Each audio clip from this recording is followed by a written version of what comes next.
Today, our topic is peasant movements from Telengana to Naxalbari.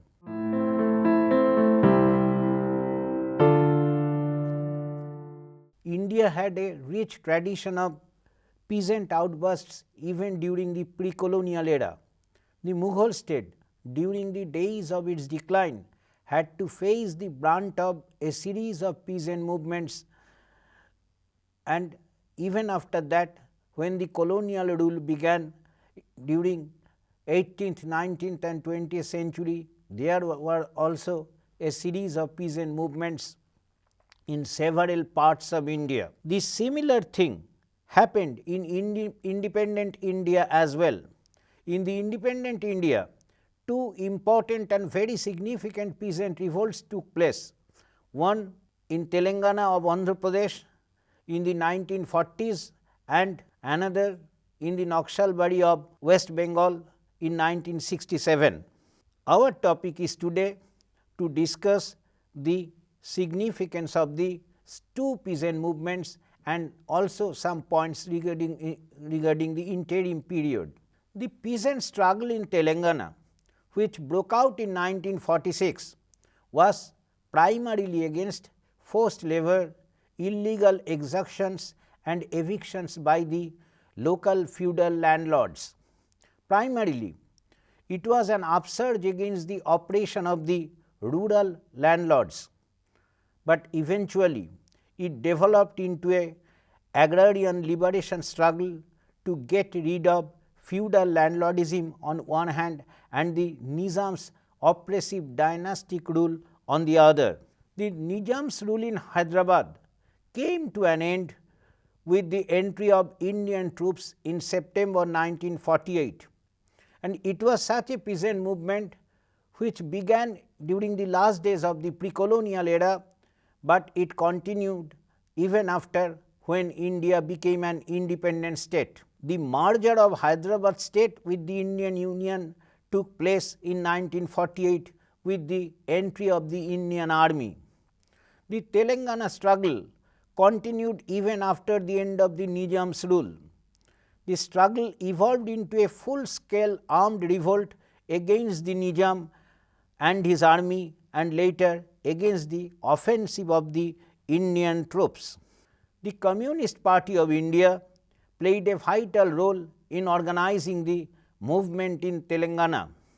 The exploited and oppressed people of Telengana, of mainly three districts of Andhra Pradesh, Nalgonda, Warangal and Khammam, were organized to protest. Primarily they protested against the Nizam's army, and then they protested against the Indian army. They succeeded in setting up Gram Raj or village Soviets in the Telengana region. During the earlier phase of the peasant movement, that is, in the fight against the Nizam's rule, the communist leaders realized that it would be difficult to face the onslaught of the Nizam's army, police and the hired hoodlums of the Nizams called Rajakars. So, they felt the necessity of well-trained guerrillas. So, one of the important features of the Telengana uprising was the necessity of guerrilla warfare, and guerrilla warfare became a very vital part of the Telengana upsurge. The banned Communist Party, along with its frontal organization Andhra Mahasabha, gave call for collection of arms and formation of guerrilla squads. The peasant guerrillas continued their resistance even after the end of Nizam's rule in Hyderabad. They fought against the forces of Government of India. Once the Rajakars were overpowered by the Indian army, a military administration was set up under the command of General J. N. Chowdhury. The offensive war was directed against the peasant rebels in the troubled districts of Nalgonda, Khammam, Karimnagar and Warangal, and all these places were located in the Telengana region of Andhra Pradesh. The Indian army strained every nerve and spared no measures to suppress the communist squads. About 2,000 party workers and peasant rebels were killed. In July 1950, a total number of detainees had reached more than 10,000, which speaks of the intensity of the insurrection. The prospect of this struggle appeared to be very bleak, and the CPI had ultimately withdrawn the movement in October 1951. After Telengana, some sporadic outbursts began to break out in other parts of the country.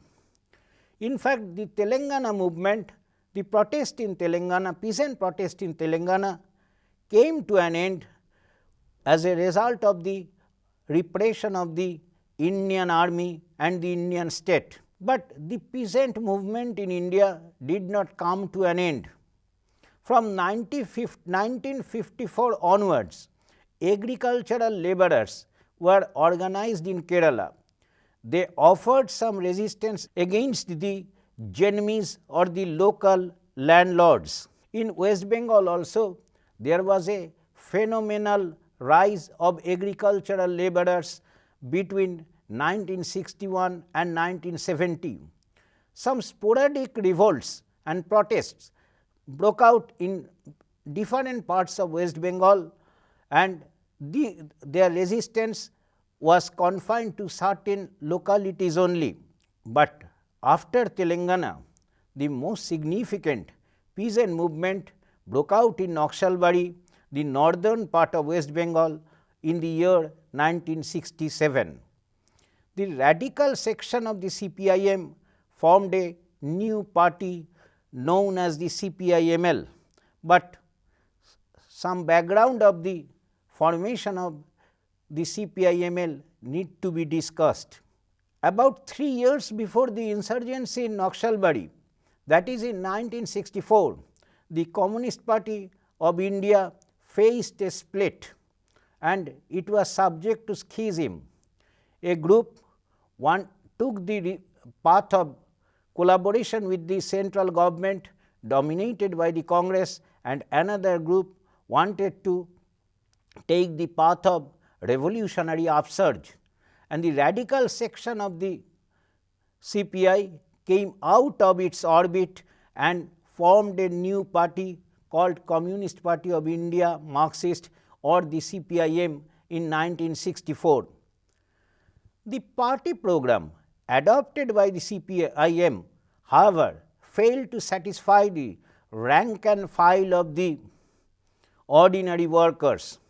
The leadership of the CPIM was still influenced by the tenets of parliamentary politics. They wanted that parliamentary politics should not be rejected, and at the same time with the armed revolutionary propaganda, parliamentary politics should also continue. The CPIM leader of North Bengal, Charu Majumdar, at that time became interested in forming a new ideological stand in support of armed insurrection. Charu Majumdar, along with his associate Kanu Sarnal, a very radical leader, wanted to adopt a genuine revolutionary line denouncing economism and revisionism. They argued that the path taken by the CPIM was mainly concentrating on the economic demands of the poor people, and this had no broader vision. On the other hand, they took a revisionist path as CPI did, and the revisionist path was the collaboration with the ruling class and ruling party, that is Indian National Congress. At this crucial juncture of Bengal politics, the spring thunder was heard in Naxalbari. In fact, in Naxalbari area, northern part of West Bengal, there was a very violent peasant protest, and the Chinese Communist Party called it a spring thunder in Bengal. a violent peasant movement which broke out against the misdeeds and atrocities of the local landlords in 1967 that became famous as the Naxalbari movement. At the time of this movement, the United Front government ruled Bengal. It was led by the Chief Minister Ajay Mukherjee, and it must be noted that CPIM, Communist Party of India Marxist, was a very important important constituent part of this government. On 25th May 1967, the police of West Bengal government opened fire on the rebel peasants of Naxalbari. At least 9 peasants were killed.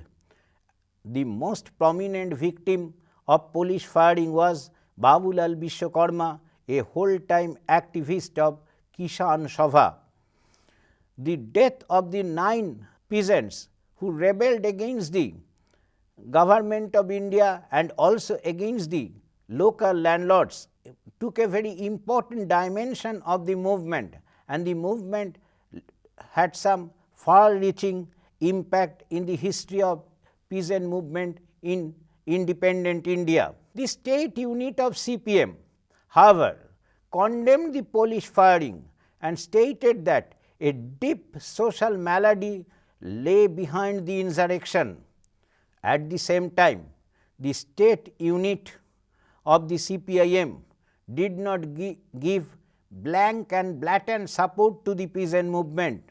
It was stated by the state unit of the West Bengal state unit of the CPIM that the radicals within the CPIM, particularly a section within the party, were adopting an adventurist line and action. The supporters of Naxalbari insurgency, however, broke away from the CPIM, and they gave a call for a armed insurrection of the toiling people and poorer peasants.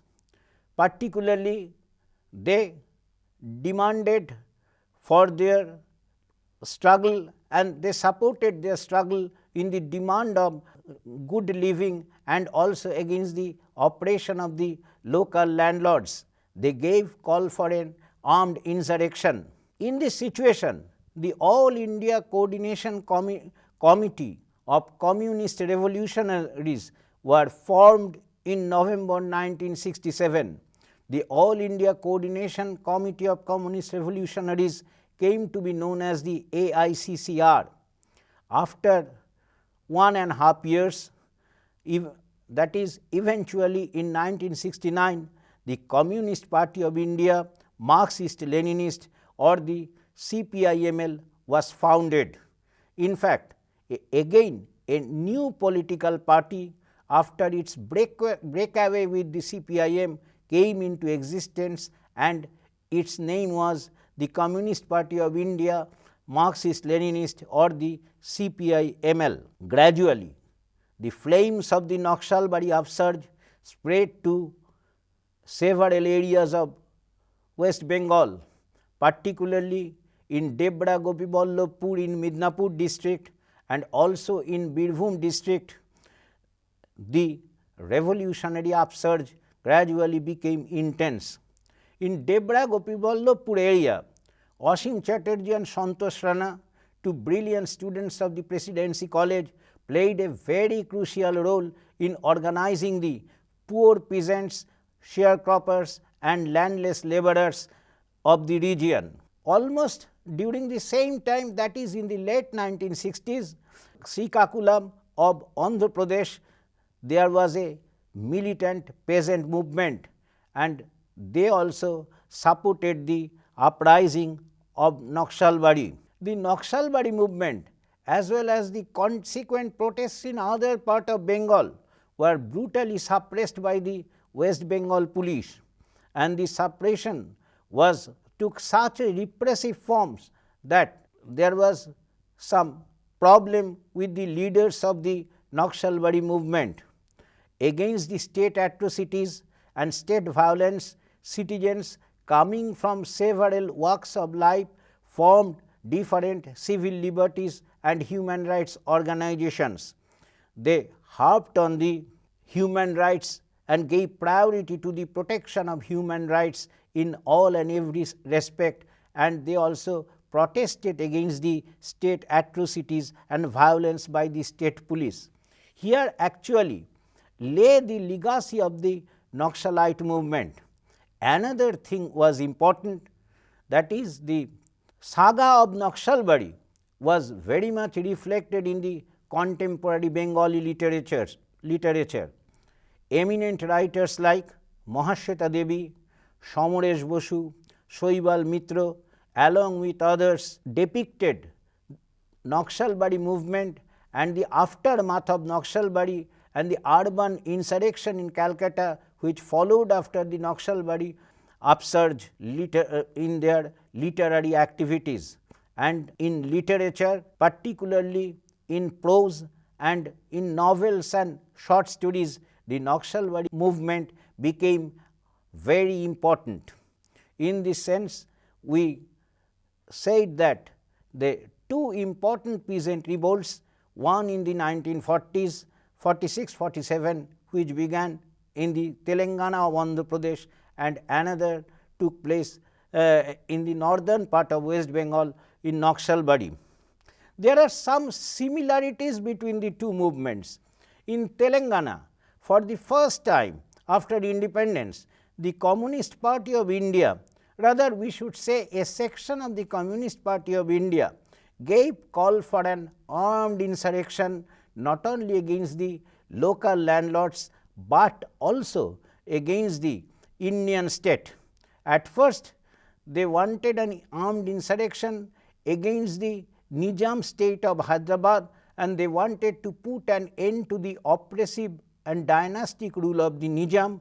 When Hyderabad was freed by the Indian army and Indian army unleashed repression over the protesting peasants of Telengana, the Communist Party of India came forward to give the leadership, to provide leadership of the landless peasants, and they not only protested against the atrocities of the local landlords, they also protested against so many feudal systems which also oppressive not only against the poor people, but also very much oppressive systems continued in Andhra Pradesh against the women as well. And in this sense, the Telengana movement became very important in Andhra Pradesh.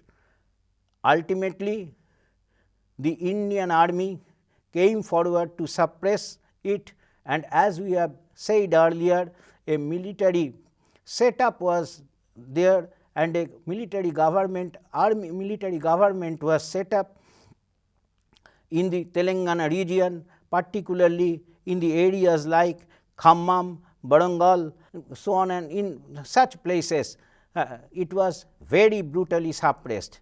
And in 1951, the Communist Party of India was forced to withdraw the Telengana movement. Then, after a gap of almost 15 years, rather we should say more than 15 years, that is in 1967, another movement took place, and at that time, by this time, the CPI was split into two parties. The radical section formed the CPIM, and even more radical section of the CPIM supported Naxalbari at that time. And in the very northern part of West Bengal, the poor sharecroppers, landless laborers, agricultural laborers, they fought for their right and they fought for their izzat and fought against the atrocities of the local landlords. The West Bengal government let loose terror, and in May 1967, the West Bengal government opened fire on the rebel peasants, in which a party whole-timer and a whole-timer of the Kisan Sabha as well, Babulal Vishwakarma, died. In this situation, the Naxalite movement did not become weak. Rather, a new political party came to existence called CPIML, came into existence in 1969, and in the up to early 1970s, the Naxalbari movement left its deep impact among the urban intellectuals of the Calcutta city as well. Particularly, there was very serious peasant movements as an aftermath of the Naxalbari movement, and along with such protests of the intellectual, there were also new dimension of the movement came into existence with the growing up of human rights organizations and civil liberties organizations, and more than that, the seriousness of the Naxalbari movement could always be felt in the rich treasure of the Bengali literature, and this is here lay the significant legacy of the peasant movement in Naxalbari, which broke out in 1967 and continued up to early 1970s. Thank you.